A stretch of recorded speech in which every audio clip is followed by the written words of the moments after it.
हुआ है, जो लोग अपने को आइसोलेट किए हुए हैं वहाँ तक नहीं पहुँचा है, तो ऐसे कितने प्रतिशत हैं? तो रीच भी लगभग लगभग दुगनी हो गई है और उस दोनों की वजह से एकदम बहुत जी। तेज़ी से इस बार बढ़ रहा है। और ये जैसे तो डॉक्टर जो साहब ये ने कहा सवाल कि बार-बार पूछा जा रहा है, ऑफ कोर्स। जी, जी, प्रोफेसर पूरी कर लीजिए, सेंटेंस पूरा कर लीजिए। हाँ, प्रोफेसर, मैं वैसे आपका कहना चाह स्वाति आ रहा रहा था हूं मैं, कि डॉक्टर स्वाति आ रहा हूं मैं। जी, डॉक्टर साहब ने जैसे कहा कि लोगों के अपने बिहेवियर की वजह से बहुत ज़्यादा इफेक्ट पड़ा है इस बार दोनों कॉन्टैक्ट रेट और रीच में, क्योंकि बहुत सारे लोगों ने ये मान लिया कि अब कोरोना समाप्त हो गया है, आपको बाहर निकल के जैसे पहले राइट, थे राइट बिना प्रोफेसर। मास्क पहने हुए ये सब कर सवाल, सकते हैं, इसकी मैं तो वजह से। चाहूंगा कि ये थ्योरी आपकी गलत हो और गलत साबित हो और ये स्थितियां ना पहुंचे, लेकिन ठीक है, साइंस अपनी जगह है। और लेकिन इससे तमाम चीजें भी हैं कि अगर ये 39 और 40 लाख पहुंच रहा है तो ऑफकोर्स डॉक्टर स्वाति मैं आपके पास आ रहा हूं, लेकिन हमारे साथ संध्या फर्नांडिस जुड़ रही है, फाउंडर है एसओएस सेवियर्स की। जी संध्या फर्नांडिस, मैं जानना चाहता हूं, कुछ कहना चाह रही थी जी। जी प्रतीक जी, मैं इस पूरे मुद्दे पे ये कहना चाहती हूँ कि अब लोग बहुत उलझ चुके हैं when it comes to ICU venti support. हम जैसे जो एक्सटर्नल इंडिविजुअल सोशल वर्कर्स हैं वो पूरी तरीके से हम पे निर्भर हो जाते हैं जब आईसीयू वेंटिलेटर सपोर्ट उनके पेशेंट्स को लगता है। काफी बार वॉर रूम्स पे जब वो कोशिश करते हैं कि कनेक्ट करें तो ऐसा होता है कि टर्न अराउंड टाइम बहुत लेट हो जाता है।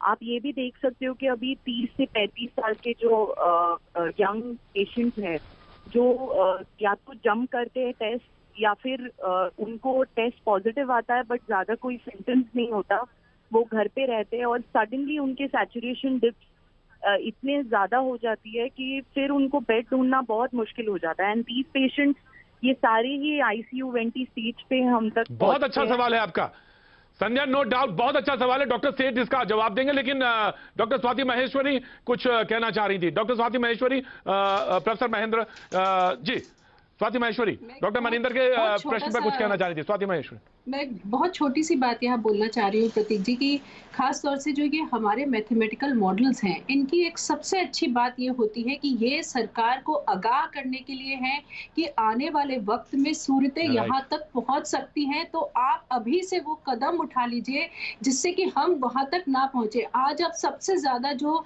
नेताओं से सुन रहे हैं वो यही सुन रहे हैं कि हमने सोचा ही नहीं था कि ऐसा होगा, हमने कल्पना नहीं की थी कि इतने लोग आएंगे और हमें ऑक्सीजन की इतनी जरूरत पड़ेगी।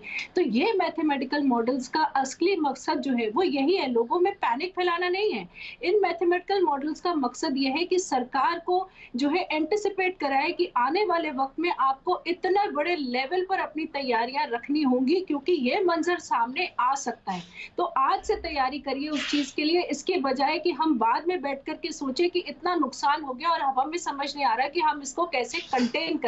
तो मुझे लगता है कि ये जो मॉडल्स हैं ये सरकारों तक पहुंचने बहुत जरूरी है, उन्हें समझना जरूरी है कि हमारी सवाल, तैयारी ऑफ आज युद्ध कोर्स स्तर ऑफ पर कोर्स होनी डॉक्टर जरूरी साहब, है। ऑफ कोर्स, जी जी बिल्कुल डॉक्टर साहब, ये बात सही है, लेकिन सवाल ये था कि ये बहुत पहले कहीं ना कहीं इनके एस्टिमेशन होने चाहिए थे, कहीं बहुत पहले। ऐसा नहीं था प्रोफेसर मनिंदर की स्टडी आज ही शुरू हुई है, पहले भी थी, तमाम सारे लोग थे, तमाम सारे आयोग थे और ये तमाम सारी चीजें सोची जानी चाहिए थी। सृष्टि, मैं आपके पास आ रहा हूं, लेकिन डॉक्टर अशोक कुछ जवाब देना चाहेंगे, जो कि संध्या जी ने बात उठाई थी कि हम कितने प्रिपेयर्ड होंगे अगर यही सारा मॉडल ये रहा, तो हम कहां पे खड़े होंगे, हमारे पास क्या तैयारी होगी और किस तरह की हमें चीजें जरूरत होंगी। क्योंकि अभी जब हालात ये हैं कि कहीं कोई बेड अवेलेबल नहीं है, तो क्या हालात होंगे जब ये अगर पीक कहीं 17 मई है, तब क्या स्थिति होगी डॉक्टर सेठ? ये तो हमें सिंपली बात यही है कि हमें उस पीक को पहुंचना नहीं है, हमें चेंज करना है उसको, और वो चेंज यही हो रहा है। आपने देखा होगा, पहले तो मैं कह देना चाहता हूँ कि सिचुएशन ग्रिम है, ख़राब है, कई लोगों को एडमिशन नहीं मिल रहा है और हमें उसकी बहुत ही अफसोस होता है एज अ डॉक्टर कि हम लोगों की जानें नहीं बचा सकते हैं या उनको बेड्स नहीं मिल रहे होते हैं और ऑक्सीजन की कमी होती है, क्योंकि पिछले 1 साल से इसी कोविड को लड़ रहे हैं पर ऐसी सिचुएशन कभी नहीं पहुंची। पर दूसरी तरफ से मैं लोगों में इतना डिप्रेशन भी नहीं देखना चाहता। मेरा कर्तव्य है कि उनको रे ऑफ होप दिखाई जाए, पैनिक न कराया जाए और ये भी दिखाया जाए कि देखिए, महाराष्ट्र ने, मुंबई ने अपने पूरे जो उन्होंने सोचिए कि जो बिहेवियर्स चेंज किए, जो उन्होंने मिनी लॉकडाउन किया या कंटेनमेंट किया, उसका जो 2 हफ्ते में या 3 हफ्ते में इफेक्ट दिखता है, वो अब दिखा जा रहा है। उनके केसेस कम होते जा रहे हैं, वहाँ पे वो हाहाकार नहीं है जो 3 हफ्ते पहले था। तो आई थिंक अगर हम लोग ये समझें कि इस टाइम पे जो हमसे ज़रूरतें हैं, जो हमारा कर्तव्य है इस टाइम पे, जो हमारे ऊपर कंटेनमेंट लाया गया है, और आप इस कंटेनमेंट को ना समझे कि ये आपका लॉकडाउन है, ये एक इम्पोजिशन ऑफ पॉलिसी है जिसमें कि अननेसेसरी गैदरिंग्स ना हो, एक कोविड अप्रोप्रिएट बिहेवियर आए, और कुछ समय तक हम अपने आप को एटलीस्ट कंट्रोल करके बाहर न घूमें, अननेसेसरी न घूमें, एक दूसरे को कोविड न पास करें, इस एनिमी को हम प्रोपगेट होने से बचाएं, तो हम उस मॉडल पे नहीं पहुंचेंगे। वही तो स्वाति जी भी यही कह रहे हैं कि हम नहीं पहुंचेंगे, हम उसी को तोड़ सकते हैं, हम उसको ओवरकम कर सकते हैं, और यही हमारा मकसद होना चाहिए डिस्कशन का कि अब क्या करें। ये नहीं कि अब वहां तक पहुंचेंगे तो और बेड कहां से आएंगे। हमारा तो यही मकसद है कि वहां तक पहुंचे ही ना, और ये हो सकता है हर चीज का इफेक्ट प्रैक्टिकली 2 हफ्ते के बाद आता है, और हमारा यही कर्तव्य है कि हम लोगों को समझाएं अब क्या क्या करना चाहिए। एक तो घर बैठे जो ये जो अभी पैनिक हो रहा है, 90% लोग ऑटोमेटिकली बेटर होंगे। सो डर फैलाना नहीं है। डॉक्टर साहब, मैं आपकी बात से सहमत हूं, वहां तक हम ना पहुंचे। मैं सृष्टि मैं आपके पास आ रहा हूं, लेकिन मैं प्रोफेसर मनिंदर के पास ही जानना चाहता हूं। डॉक्टर साहब, ये पीक आएगा ही आएगा क्या? अगर हम कंटेनमेंट कर लें, हम लॉकडाउन कर लें, तो क्या ये स्थितियां बदल जाएंगी या बदल सकती हैं, या ये आएगा ही आएगा क्योंकि हम उस जोन में चले गए हैं?